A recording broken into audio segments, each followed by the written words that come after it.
भाई जो गुरु बचन पे डट गे, कट गे फंद 84 के। अल्लाह ताला कादिर अल्लाह, अल्लाह ताला यानी वो सुप्रीम गॉड, अल्लाहु कबीर।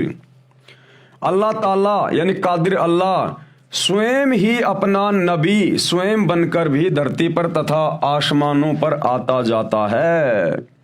परंतु जो सुप्रीम गॉड है, जो शैतान का भी बाप है, सुप्रीम गॉड अल्लाहु कबीर, अल्लाहु अकबर, जो वर्तमान में धरती पर सतगुरु रामपाल जी के रूप में प्रकट हैं, पूरी दुनिया के इंसानों को समझाने के लिए, वास्तविक जन्नत की जानकारी देने के लिए, इस शैतान के भयंकर एक षड्यंत्र से बाहर निकालने के लिए, 84 लाख योनियों वाले षड्यंत्र से बाहर निकालने के लिए, जन्म और मृत्यु के षड्यंत्र से बाहर निकालने के लिए, ये अल्लाहु कबीर, ये कादिर अल्लाह, समर्थ अल्लाह, सुप्रीम गॉड अल्लाहु कबीर, ये कोई नबी नहीं भेजता है।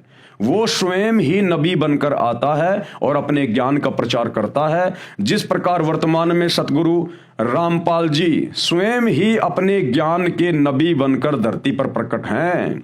ये अल्लाहु कबीर है, ये समर्थ अल्लाह हैं। ये अपने आप को छुपाते हुए इसी प्रकार से लीला करते हैं, जैसे 650 साल पहले कबीर दास के नाम से और सतगुरु की भूमिका की, अपने आप को अल्लाह का नबी बताया करते थे, अपने आप को सत्य पुरुष कबीर जी का भेजा हुआ दास बताया करते थे।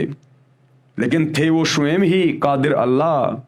अगर वो स्वयं आकर कहे कि मैं कादिर अल्लाह हूं, मैंने ही पूरी सृष्टि को रचा है, पूरी कायनात को बनाया है, मैंने ही सारे ब्रह्मांडों को, सूर्य, पृथ्वी, चांद, तारे, सितारे, नक्षत्र बनाए हैं, तो हम व्यक्ति जो शैतान के अज्ञान से परिपूर्ण हैं, हम यहाँ उनकी इस प्रकार की बातों पर विश्वास ना करें। इसलिए वो कादिर अल्लाह एक संदेशवाहक की भूमिका करता है, एक नबी की, एक रसूल की भूमिका करता है, और धीरे धीरे अपने ज्ञान के माध्यम से फिर हमें जानकारी करवाता है कि वास्तव में उनकी वास्तविक स्थिति क्या है, वे स्वयं कादिर अल्लाह हैं या कादिर अल्लाह के कोई नबी हैं। तो कहने का मतलब है कबीर परमात्मा यानी सुप्रीम गॉड अपना नबी धरती पर स्वयं ही बन के आता है, यानी भ्रमण करके अपनी जानकारी बताता है, यथार्थ ज्ञान देता है, यानी सच्ची इबादत बताता है। अल्लाह ताला कबीर जी अपने नबी तथा रसूल भी धरती पर भेजता है। कौन से नबी और रसूल धरती पर भेजता है? ये कबीर अल्लाह जब यहां आता है अपने ज्ञान का प्रचार करने के लिए, तो ये परमेश्वर कुछ आत्माओं को अपना गवाह बनाने के लिए, ताकि हम अन्य लोगों को विश्वास हो कि वास्तव में कोई सतलोक भी है, कोई सचखंड भी है, और वास्तव में ये शैतान डुप्लीकेट अल्लाह है, ये डुप्लीकेट खुदा बना हुआ है, और ब्रह्मा विष्णु महेश के माध्यम से हमारे को यहाँ पर जन्म और मृत्यु के चक्कर में बांधा हुआ है। इन सब बातों की जानकारी आप और हम तक अच्छे से पहुंचाने के लिए, ताकि हम विश्वास कर सकें, जब ये कादिर अल्लाह स्वयं धरती पर संत रूप में, बाखबर रूप में आता है, उसके बाद ये अपना ज्ञान प्रचार करता है, और कुछ एक आत्माओं को जो अच्छी आत्मा होती हैं, उन आत्माओं को फिर ये कादिर अल्लाह अपने सतलोक लेकर जाता है, सतलोक दिखाने के लिए। जैसे 650 साल पहले आदरणीय धर्मदास जी को सतलोक लेकर गए, उसके बाद सिख धर्म के प्रवर्तक श्री नानक जी को सतलोक लेकर गए, आदरणीय गरीबदास जी को सतलोक लेकर गए, आदरणीय दादू जी को सतलोक लेकर गए, आदरणीय गीसा संत जी को सतलोक लेकर गए, आदरणीय मलुक दास जी को सतलोक लेकर गए। तो ये परमेश्वर उन आत्माओं को अपने सचखंड में लेकर जाते हैं और सारे ब्रह्मांडों की वास्तविक स्थिति से परिचित करवाते हैं। उन आत्माओं को सर्व ब्रह्मांड पार करते हुए ब्रह्मा विष्णु महेश के लोक भी दिखाते हैं कि भाई देखो, ये बैठा ब्रह्मा, ये बैठा विष्णु, ये बैठा शंकर जी अपने अपने लोक में, और देखो किस प्रकार से ये शैतान अपने इन बेटों को निमित्त बनाकर तुम आत्माओं को यहाँ पर फंसाता है। ब्रह्मा जी रजोगुण प्रधान देवता है, तुम जितने भी स्त्री पुरुष हो या पशु पक्षी हो, इस ब्रह्मा जी के रजोगुण के प्रभाव से आपस में बच्चे पैदा करते हो। तुम्हारे से जबरदस्ती ये बच्चे पैदा करवाए जा रहे हैं इस शैतान के द्वारा, काल के द्वारा, अपने भोजन के लिए, क्योंकि इसको रोजाना 1 लाख मानव शरीरधारी स्त्री पुरुषों को खाने का श्राप लगा हुआ है। फिर अपने दूसरे बेटे विष्णु जी के माध्यम से आपस में तुम्हारे को मोह ममता में, एक परिवार में, रिश्तेदारियों में बांध के रखता है, और फिर अपने तीसरे पुत्र शंकर के माध्यम से, जो कि तमोगुण का प्रधान देवता है, उसके माध्यम से फिर ये तुम आत्माओं की मृत्यु करवाता है। कारण चाहे कोई भी हो, चाहे बीमारी हो, एक्सीडेंट हो, लड़ाई झगड़ा हो, हार्ट अटैक हो, कुछ भी हो, ये इस प्रकार से अपने भोजन की व्यवस्था अपने तीनों पुत्रों के माध्यम से करवाता है। फिर ऊपर उन आत्माओं को श्री दुर्गा जी का लोक दिखाते हैं कि भाई ये शैतान की पत्नी है, ये काल की पत्नी है दुर्गा। उसके बाद उस काल का, उस ज्योति निरंजन का, शैतान का लोक दिखाते हैं, उसका 21वां ब्रह्मांड दिखाते हैं, जहां पर उसने एक बहुत बड़ी तपतशिला बना रखी होती है जो हमेशा आग से जलती रहती है।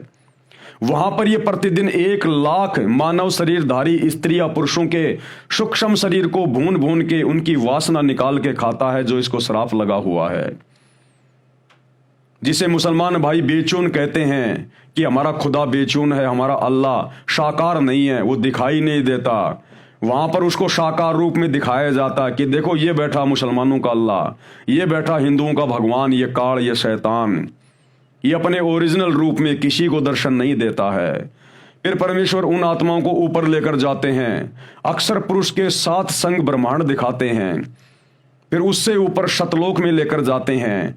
और शतलोक में क्या सुख हैं, क्या ठाट बाट हैं, वहां आत्माएं किस कदर मौज मस्ती में रहती हैं, वहां कभी किसी की मृत्यु नहीं होती है, वहां कोई बुढ़ापे का दुख नहीं है, वहां पर कोई गरीब नहीं है, किसी चीज का अभाव नहीं है, वहां कोई राग द्वेष ईर्ष्या मन मुटाव मतभेद नहीं है।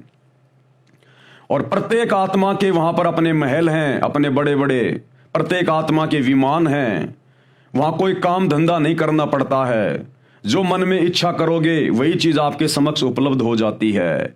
वहां हम अपने कबीर परमेश्वर जी के आदेश से, उनके हुक्म से, कबीर परमेश्वर जी के भंडारे से वहां हम सर्व सुख सुविधाओं को भोगते हैं। और उन आत्माओं को परमेश्वर फिर दिव्य दृष्टि दे देते हैं, उनका ज्ञान योग खोल देते हैं, अपना अमृत ज्ञान, ये कबीर वाणियां, सृष्टि का पूरा ज्ञान, सारा ज्ञान उनके अंतःकरण में डाल देते हैं, फीड कर देते हैं। और फिर उन आत्माओं को वापस पृथ्वी पर शरीर में छोड़ देते हैं। और वे आत्माएं फिर अपने अल्लाह कबीर का, अपने कबीर परमेश्वर का वो सत ज्ञान फिर वाणियों के माध्यम से, दोहों के माध्यम से आगे प्रचारित करते हैं। और गरीबदास जी ने उसी ज्ञान आधार से आगे चलकर 24,000 वाणियों से युक्त पवित्र सदग्रंथ साहिब की रचना की, जिसको सूक्ष्म वेद यानी 5वां वेद कहा जाता है।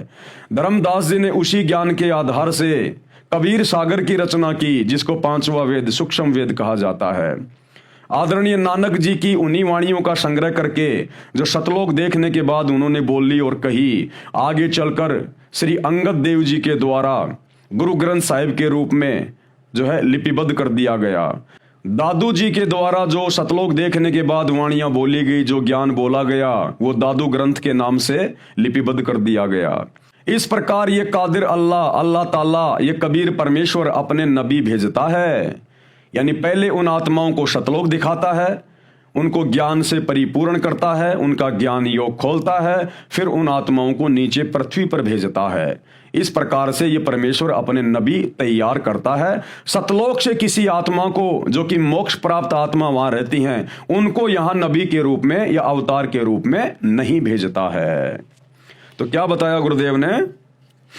अल्लाह ताला यानी कादिर अल्लाह स्वयं ही नबी, स्वयं भी बनकर धरती पर तथा आसमानों पर आता जाता है, यानी भ्रमण करके अपनी जानकारी बताता है, यथार्थ ज्ञान देता है। अल्लाह ताला कबीर जी अपने नबी तथा रसूल भी धरती पर भेजता है, जो अल्लाह ताला की महिमा का ज्ञान बताते हैं। उनमें से कुछ काल ज्योति निरंजन द्वारा भ्रमित होकर काल का प्रचार व भक्ति करने लगते हैं। जिस प्रकार अल्लाह ताला कादिर अल्लाह कबीर जी जब हजरत मोहम्मद जी काबा में हज करने के लिए गए हुए थे, उस समय जिंदा बाबा के रूप में ये कादिर अल्लाह, अल्लाह ताला कबीर परमेश्वर उनको मिले थे, उनको अपना ज्ञान बताया था, सत्य से परिचित करवाया था। उसके बाद हजरत मोहम्मद जी की सतलोक देखने की इच्छा हुई, तो परमात्मा उनको सतलोक लेकर गए, अपने ज्ञान से परिचित करवाया, वापस पृथ्वी पर छोड़ा। लेकिन शैतान के द्वारा फिर हजरत नबी को भ्रमित कर दिया गया, डरा के, धमका के।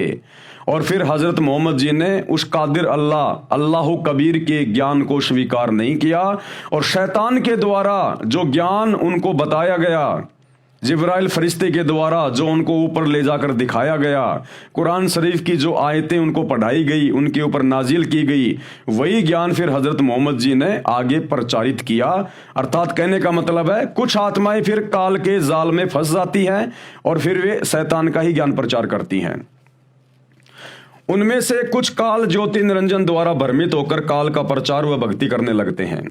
उनको सही दिशा देने स्वयं समर्थ परमात्मा कादिर अल्लाह धरती पर आता है, उनको साधु वेश में मिलता है, अध्यात्म ज्ञान चर्चा करके उनके ज्ञान को गलत सिद्ध करता है, फिर उनको अपना यथार्थ ज्ञान बताता है। भाई जो गुरु वचन पे डट गे, कट गे फंद 84 के, कट गे फंद 84 के, कट गे फंद 84 के।